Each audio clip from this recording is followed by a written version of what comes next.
ചേട്ടാ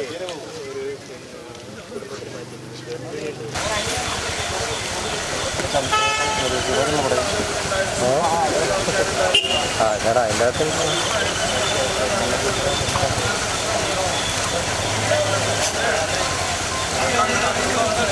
ഇത് നമ്മൾ ചെക്ക് അവിടുത്തെ ഹോട്ടലിൽ ചായ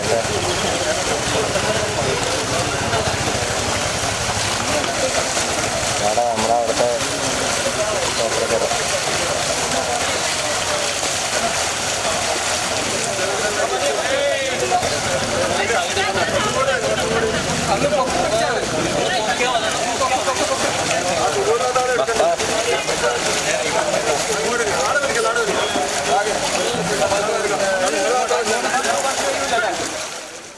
കണ്ണൂർ താവക്കര യൂണിവേഴ്സിറ്റി പരിസരമാകെ വെള്ളത്തിൽ മുങ്ങിയ സാഹചര്യമാണുള്ളത്. നിരവധി വീട്ടുകാരെ ഇവിടെ നിന്നും ഫയർഫോഴ്സ് എത്തി മാറ്റി പാർപ്പിച്ചിട്ടുണ്ട്. വലിയ തോതിലുള്ള വെള്ളക്കെട്ട് എല്ലാ ഭാഗങ്ങളിലും നിൽക്കുകയാണ്. ഈ ഭാഗങ്ങളിലൊക്കെ നിരവധി ക്വാർട്ടേഴ്സുകളുണ്ട്. ആ ക്വാർട്ടേഴ്സുകളിൽ താമസിക്കുന്ന ആളുകൾക്കൊന്നും പുറത്തിറങ്ങാൻ പോലും പറ്റാത്ത സാഹചര്യമാണ്. ഈ ദൃശ്യങ്ങളിൽ നിന്ന് തന്നെ നമുക്കത് കാണാൻ കഴിയും.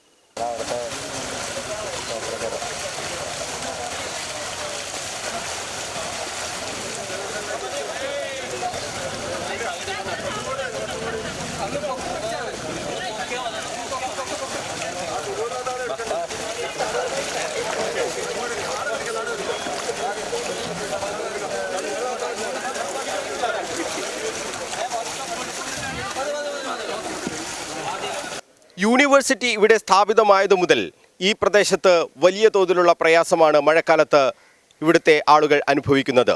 5 കോടി രൂപ ചെലവിൽ അമൃത് പദ്ധതിയിൽ ഉൾപ്പെടുത്തി ഇവിടെ വിശാലമായ ഓവുചാൽ സ്ഥാപിച്ചിട്ടുണ്ട്. എന്നാൽ അതിൻ്റെ അറ്റകുറ്റപ്പണികൾ, ഓവുചാൽ ക്ലീനാക്കൽ ഉൾപ്പെടെയുള്ള പ്രവർത്തികൾ സമയബന്ധിതമായി നടക്കുന്നില്ല എന്ന പരാതിയാണ് എല്ലാവരും ഉന്നയിക്കുന്നത്. ഇതിന് കോർപ്പറേഷൻ ആരോപണം ഉന്നയിക്കുന്നത് യൂണിവേഴ്സിറ്റിക്കെതിരെയാണ്. ഈ വാർഡിൻ്റെ കൗൺസിലർ സുരേഷ് ബാബു എളയാവൂർ പറയുന്നത് കേൾക്കുക. എല്ലാ വർഷവും ഇവിടെ വലിയ പ്രയാസമാണ്. എന്താണ് ഇതിൻ്റെ ഒരു യഥാർത്ഥ കാരണം എന്താണെന്ന് കണ്ടെത്തിയിട്ടുണ്ടോ? ഇത്രയും രൂക്ഷമായി വെള്ളപ്പൊക്കം സമീപകാലത്തൊന്നും ഉണ്ടായിട്ടില്ല. സാധാരണ മഴ കുറച്ച് കനപ്പെട്ടാൽ കുറച്ച് വീടുകളിൽ വെള്ളം കയറുന്നതല്ലാതെ അവരെ പോലും റെസ്ക്യൂ ചെയ്യേണ്ടി വരുന്ന പ്രശ്നമൊന്നുമില്ല. പക്ഷേ ഇക്കുറി ഈ പറഞ്ഞതുപോലെ കഠിനമായ മഴ, അസമയത്തുള്ള മഴ, പൂർവ്വസ്ഥിതിയിൽ നമുക്ക് എല്ലാ പണിയും പൂർത്തിയാക്കാൻ കഴിഞ്ഞിട്ടുണ്ട് എന്നുള്ള സന്തോഷം ഉള്ള ഒരാളാണ് ഞാൻ. പക്ഷേ അതിനെല്ലാം കവച്ച് വെക്കുന്ന തരത്തിലുള്ള ഭീമമായ മഴയാണ് ഇന്നത്തെ ഈ ഒരു പരിതാവസ്ഥക്ക് കാരണമായിട്ടുള്ളത്. മറ്റൊന്നുള്ളത് അശാസ്ത്രീയമായി നമ്മുടെ യൂണിവേഴ്സിറ്റിക്കുള്ളിൽ വലിയ തോടുണ്ട്. ആ തോട് അവർ ഒരിക്കൽ പോലും വൃത്തിയാക്കുന്നില്ല എന്നുള്ളതാണ്. അത് കോർപ്പറേഷൻ ചെയ്യണമെന്ന് പറഞ്ഞ് കോർപ്പറേഷനെ അവർ ആ രീതിയിൽ സമീപിക്കുന്ന ഒരു നിലപാടാണ് സ്വീകരിച്ചിട്ടുള്ളത്. നിങ്ങൾക്ക് കാണാം യൂണിവേഴ്സിറ്റിക്കുള്ളിലെ വലിയ തോട്. അത് കോർപ്പറേഷൻ അമൃത് പദ്ധതിയിൽ 5 കോടി രൂപ ചെലവഴിച്ച് നിർമ്മിച്ചതാണ്. പക്ഷേ അതിനുശേഷം അത് ക്ലീൻ ചെയ്യാനോ അവിടുത്തെ സ്ലിറ്റ് കോരാനോ ഒന്നും ഒരു ശ്രമവും നമ്മുടെ യൂണിവേഴ്സിറ്റിൻ്റെ ഭാഗത്ത് ഉണ്ടാകുന്നില്ല. അത് പലതവണ ഞാൻ തന്നെ ചൂണ്ടിക്കാണിച്ചിട്ടുണ്ട്. ആ യൂണിവേഴ്സിറ്റിയോടുള്ള എൻ്റെ അമർഷം ഞാൻ യൂണിവേഴ്സിറ്റി അറിയിക്കുകയും ചെയ്തിട്ടുണ്ട്. ഇന്നലെ പോലും വന്നിട്ട് ഞങ്ങളത് അവിടെയുള്ള ഡ്രെയിനിൻ്റെ മേലെയുള്ള സ്ലാബ് എടുത്ത് മാറ്റി ഇന്നലെ അതിൻ്റെ പ്രവൃത്തി ആരംഭിച്ചിട്ടുണ്ട്. അത് തുടരുക തന്നെ ചെയ്യും. നോട്ടീസും കൊടുത്തതാണ്. പക്ഷേ അതിനൊക്കെ നെഗറ്റീവായ മറുപടിയാണ് തന്നുകൊണ്ടിരിക്കുന്നത്. അത് യൂണിവേഴ്സിറ്റി കോർപ്പറേഷനാണ് ചെയ്യേണ്ടത്. യൂണിവേഴ്സിറ്റിക്കുള്ളിലുള്ള ഒരു ഓവ് കോർപ്പറേഷൻ വൃത്തിയാക്കണമെന്ന് പറയുന്ന യുക്തിയും ന്യായവും എനിക്ക് മനസ്സിലാവുന്നില്ല. അത്ര ധിക്കാരപരമായിട്ടുള്ള സമീപനമാണ് യൂണിവേഴ്സിറ്റിയുടെ ഭാഗത്തുണ്ടാകുന്നത്. അത് അംഗീകരിക്കാൻ കഴിയുന്നതല്ല.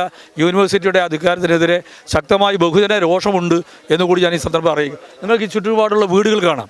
ആ വീടുകളിൽ ആളുകൾ ഒഴിഞ്ഞു പോവുകയാണ്. വർഷങ്ങളായി അവർ താമസിക്കുന്ന അവരുടെ എല്ലാം ഉപജീവനമായി കണ്ടുവരുന്ന ഈ വീടും പരിസരവും ഉപേക്ഷിച്ച് പോകുന്ന എത്ര വേദനയോടുകൂടിയാണെന്ന് ഇവിടുത്തെ അധികാരികൾ മനസ്സിലാക്കണം. എനിക്കറിയുന്ന എത്രയോ കുടുംബങ്ങൾ അവർ വീട് വിട്ടു പോവുകയാണ്. എത്ര വേദനയോടാണ് സ്വന്തം വീട് വിട്ടു പോവുക. ഈ ലോകത്തിലെ സ്വർഗമെന്ന് പറയുന്നത് അവനവൻ്റെ വീടാണ്.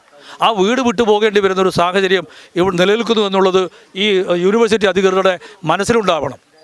അത്ര രോഷത്തോടുകൂടെ അക്കാര്യത്തെക്കുറിച്ച് എനിക്ക് പറയാനുള്ളത്. അവരെടുക്കട്ടെ, എക്വിസിഷൻ നടത്തട്ടെ, ആ വീടുകളെയെല്ലാം സംരക്ഷിക്കുന്നാൽ 100 കണക്കിന് ആളുകൾ പ്രയാസപ്പെടുകയാണ്. അപ്പോൾ നിസ്സംഗരായിട്ട് യൂണിവേഴ്സിറ്റിയുടെ ആളുകൾ നിൽക്കുന്നു എന്നുള്ളതാണ് എനിക്ക് പറയാനുള്ളത്.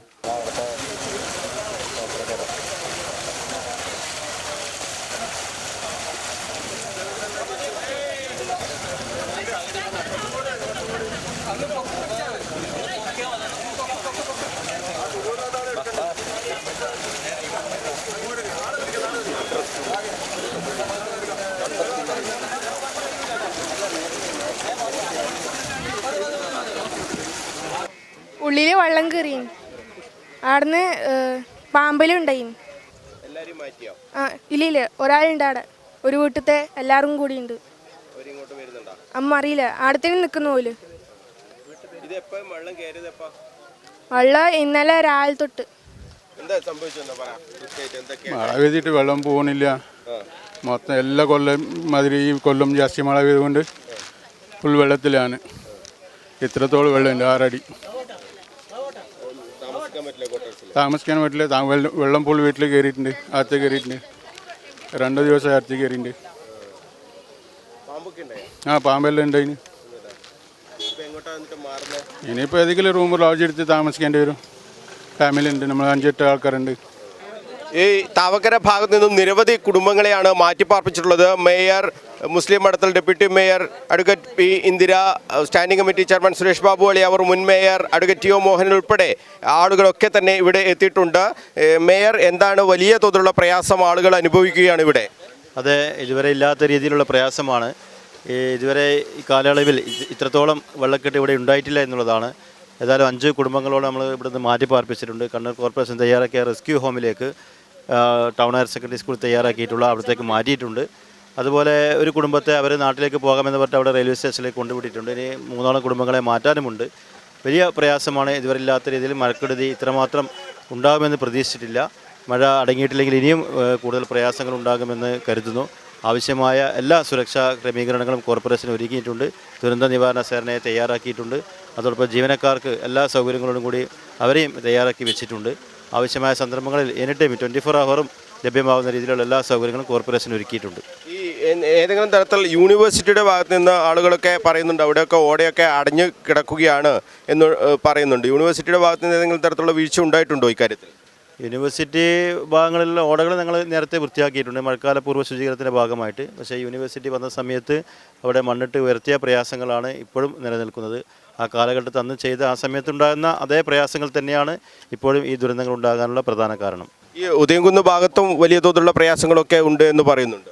അതെ, അത് മരം പൊട്ടി വീണിട്ട് എല്ലാ വനിതാ കോളേജിൻ്റെ കോമ്പൗണ്ടിലുള്ള മരങ്ങൾ പൊട്ടി വീണിട്ട് സമീപ പ്രദേശത്തുള്ള വീടുകളിലേക്കും ആ റോഡ് ഗതാഗതം തടസ്സപ്പെടുത്തുന്ന തരത്തിലുള്ള മരങ്ങൾ വീണിട്ടുണ്ട്. അത് പെട്ടെന്ന് തന്നെ ഇടപെട്ട് നമ്മൾ മുറിക്കാൻ ആവശ്യമായിട്ടുള്ള സംവിധാനം ഒരുക്കിയിട്ടുണ്ട്. കോളേജ് പ്രിൻസിപ്പളുമായി സംസാരിച്ച് പ്രിൻസിപ്പളും നല്ല പൂർണ്ണ സഹകരണം തന്നിട്ടുണ്ട്. അത് മുറിച്ചു നീക്കുന്നതിന് ആവശ്യമായ സംവിധാനം ഒരുക്കിയിട്ടുണ്ട്. പിന്നെ മറ്റൊന്ന് 2-3 ദിവസം ലൈറ്റ് കറണ്ട് ഇല്ലാത്തൊരു പ്രയാസം അവിടെ ഉണ്ടായിരുന്നു. അതും ഭാഗികമായി ആക്കി കൊടുത്തിട്ടുണ്ട്. ഇപ്പം നിലവിൽ ഇപ്പോൾ വലിയ പ്രശ്നങ്ങളില്ല. ഈ ചാല ഭാഗത്ത് എങ്ങനെയാണ്? മുൻ mayor advocate T O Mohan ഉണ്ട് നമ്മളോടൊപ്പം, കൗൺസിലർ കൂടി.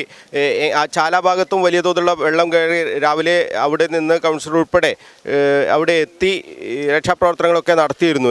വലിയ പ്രയാസമാണോ അവിടെ? ചാലയിലെ പ്രധാനപ്പെട്ട പ്രശ്നം അവിടെ ബൈപ്പാസ് നിർമ്മാണവുമായി ബന്ധപ്പെട്ടുണ്ടായ പ്രശ്നമാണ്.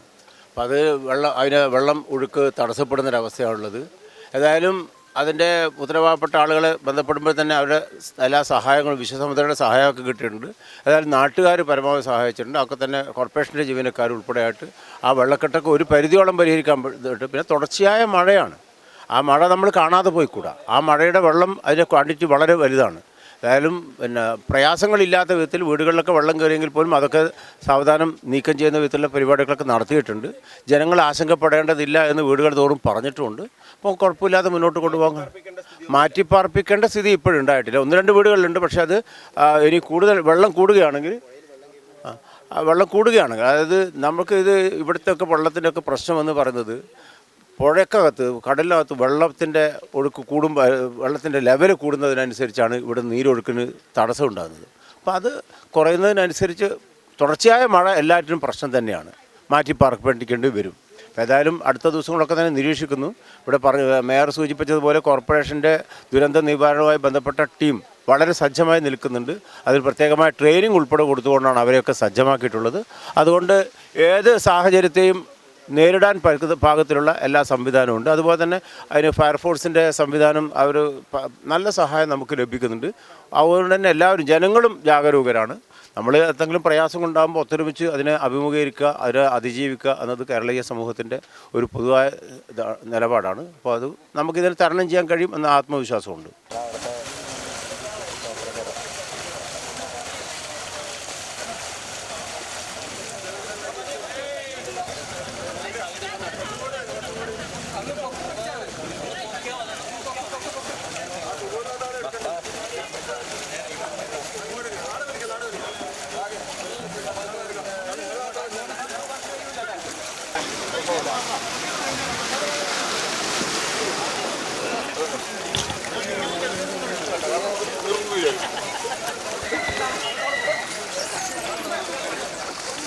ഈ വെള്ളപ്പൊക്കത്തിൻ്റെ ഭീഷണി ഉയർന്ന ഘട്ടത്തിൽ തന്നെ അത്തരമൊരു വിവരം കിട്ടിയ ഉടൻ തന്നെ ഫയർഫോഴ്സ് സജ്ജമായി ഇവിടെ താവക്കരയിൽ എത്തി. അവർ നിരവധി കുടുംബങ്ങളെ മാറ്റിപ്പാർപ്പിക്കുന്ന ഒരു സാഹചര്യം. നമ്മളോടൊപ്പം ഈ ഫയർഫോഴ്സിൻ്റെ ഉദ്യോഗസ്ഥരുണ്ട്. നിരവധി കുടുംബങ്ങളെയാണ് മാറ്റിപ്പാർപ്പിച്ചത്. വലിയ പ്രയാസമാണോ ആ ഭാഗത്തൊക്കെ? അതെ, നല്ല രീതിയിലുള്ള ഒന്നാമത്തെ നില മുഴുവനായിട്ട് മുങ്ങുന്ന രീതിയിലുള്ള വെള്ളം അവിടെയുണ്ട്. അപ്പോൾ അവിടുന്ന് ഏകദേശം നമ്മളിപ്പോൾ 30ഓളം കുടുംബത്തെ പൂർണ്ണമായിട്ട് മാറ്റിയിട്ടുണ്ട്. ഏകദേശം 15ഓളം വീടുകളിൽ ഒറ്റപ്പെട്ട ആൾക്കാരെയും മാറ്റി താമസിപ്പിച്ചു. അതിൽ അന്യസംസ്ഥാന തൊഴിലാളികളുണ്ട്, ഭിന്നശേഷിക്കാരായ ആൾക്കാരുണ്ട്, അംഗപരിമിതരായിട്ടുള്ള ആൾക്കാരുണ്ട്. അപ്പോൾ എല്ലാവരെയും പൂർണ്ണമായിട്ടും നമ്മളിപ്പം ഒഴിപ്പിച്ച് കഴിഞ്ഞു. നമ്മൾ ഈ ബോട്ട് വലിയ രീതിയിലുള്ളൊരു സഹായമായോ നിങ്ങൾക്ക്? ശരിക്കും, കാരണം ആൾക്കാർ കഴുത്തോളം വെള്ളത്തിലൂടെ നമുക്ക് നടന്നു പോകാം, അല്ലെങ്കിൽ നമുക്കത് കൂടെ നീന്തിയിട്ട് പോകാൻ വേണ്ടി പറ്റുന്ന ഒരു സാഹചര്യമായിരുന്നു. പക്ഷേ ഈ ലേഡീസും ഞാൻ നേരത്തെ പറഞ്ഞവരിൽ അംഗപരിമിതരായുള്ള ആൾക്കാരും അല്ലെങ്കിൽ ഗർഭിണികളായിട്ടുള്ള ആൾക്കാരൊക്കെ വരുമ്പോൾ ബോട്ട് ഇല്ലാതെ ഈ റെസ്ക്യൂ നടക്കില്ല എന്നുള്ള സാഹചര്യം തന്നെയായിരുന്നു. എന്താണ് ഇതിൻ്റെ പേര്? ഇത് ശരിക്കും പറഞ്ഞാൽ നമ്മൾ റബ്ബർ ഡിങ്കി എന്നാണ് പറയുന്നത്. ശരിക്കും ഇതിലൊരു ഔട്ട്ബോർഡ് എഞ്ചിനും കൂടി ഘടിപ്പിച്ച് കുറച്ചും കൂടി വെള്ളം ഉണ്ടെങ്കിൽ ഔട്ട്ബോർഡ് എഞ്ചിൻ അവിടെ ഉണ്ട്, അത് ഉപയോഗിച്ചിട്ടാണ് പോവുക. ഇതിപ്പോൾ നമ്മൾ തുഴഞ്ഞിട്ട് പോകേണ്ട സാഹചര്യം മാത്രമേ ഇവിടെ ഉണ്ടായിട്ടുള്ളൂ. എങ്ങനെയാണ് നിങ്ങൾ ടീം കുറേ ആളുണ്ടോ? നമ്മളിപ്പോൾ കണ്ണൂരിൽ നിന്ന് ആദ്യത്തെ ഒരു ടീമാണ് ഇവിടെ വന്നിട്ടുള്ളത്. അതോടൊപ്പം തന്നെ അതിലുള്ള മരമുറി അങ്ങനെയൊക്കെ ആയിട്ടുള്ള റോഡ് അപകടങ്ങളൊക്കെ ഉണ്ടായിട്ട് വേറെ സൈഡിലേക്കും ആൾക്കാർ പോയിട്ടുണ്ട്. ഇവിടെ ഇപ്പോൾ നമ്മൾ 6 പേരടങ്ങുന്ന ഒരു സംഘമാണ്. Assistant station officer Anilkumar sir അങ്ങനെയുള്ള ഒരു നേതൃത്വത്തിലുള്ള ഒരു സംഘമാണ് നമ്മളിവിടെ എത്തിയിട്ടുള്ളത്. എന്തായാലും നമ്മുടെ ഈ ഫയർഫോഴ്സ് ടീമിന് ഒരു ബിഗ് സല്യൂട്ട് നമുക്ക് ഈ ഘട്ടത്തിൽ നൽകാം. ഈ മഴ ഇങ്ങനെ കനത്ത സാഹചര്യം മുതൽ രൂക്ഷമായ മഴ പെയ്യുന്ന പ്രദേശങ്ങളിലാകെ മരം പൊട്ടി വീഴുന്നു, ഇലക്ട്രിക് പോസ്റ്റുകൾ നിലംപൊത്തുന്നു. അത്തരം ഘട്ടങ്ങളിലൊക്കെ അവിടെ ഓടിയെത്തുന്നത് നമ്മുടെ ഫയർഫോഴ്സ് ടീമാണ്. അവർ അഹോരാത്രം കർമ്മനിരതരായതുകൊണ്ട് മാത്രമാണ് നമുക്ക് ഈ പ്രതിസന്ധികളെ തരണം ചെയ്യാൻ കഴിയുന്നത് എന്നതാണ് ഈ ഘട്ടത്തിൽ ഏറ്റവും ശ്രദ്ധേയമായ കാര്യം. അവർക്ക് ഒരു ബിഗ് സല്യൂട്ട് നമുക്ക് ഈ ഘട്ടത്തിൽ നൽകാം.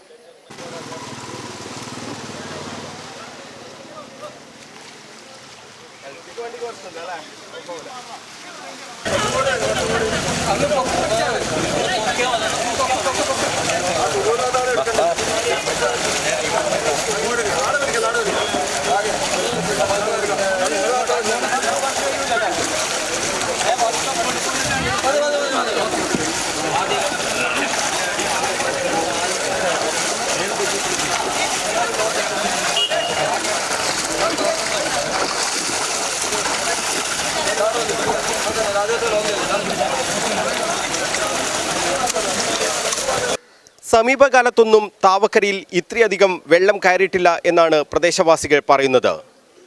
ഈ ഓവുചാലിൽ കൂടിയുള്ള വെള്ളത്തിൻ്റെ ഒഴുക്ക് നിലച്ചതാണ് ഈ രൂക്ഷമായ വെള്ളപ്പൊക്കത്തിന് കാരണമെന്ന് നാട്ടുകാർ ഒന്നടങ്കം പറയുന്നു. ഇതേ ആരോപണം തന്നെയാണ് കോർപ്പറേഷനും ഉന്നയിക്കുന്നത്. ഈ പ്രശ്നത്തിന് പരിഹാരം കണ്ടില്ലെങ്കിൽ വരും ദിവസങ്ങളിലെ കനത്ത മഴയിൽ എന്താണ് സംഭവിക്കുക എന്നുപോലും പറയാൻ കഴിയില്ല. ഈ പ്രശ്നത്തിന് അടിയന്തര പരിഹാരം ഉണ്ടാക്കണമെന്നാണ് നാട്ടുകാർ ഒന്നടങ്കം ആവശ്യപ്പെടുന്നത്. താവക്കരയിൽ നിന്നും ക്യാമറമാൻ ബിജു അഴീക്കോടിനൊപ്പം മനോജ് മയ്യിൽ, കണ്ണൂർ വിഷൻ.